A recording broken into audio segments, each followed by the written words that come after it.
Tatrami oženil do vedľajšej dediny, chlapík vyženil dom, hospodárstvo, pozemok, auto, všetko nové upravené a navyše so svokrom si tak sadli, ako keby boli najlepší kamaráti od detstva, ako keby spolu vyrastali.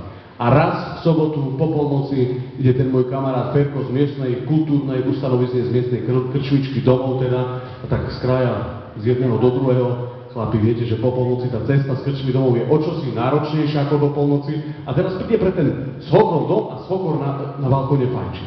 A u nás je po polnoci tak tichučko, že keby padla ihla, tak ju počuť až do okresného mesta. A oni, beťári, si vymysleli takúto posunkovú reč, aby nevzbudzovali pozornosť. Tak ten Ferko tou posunkovou rečou ukazuje tomu svokrovi na balkóne.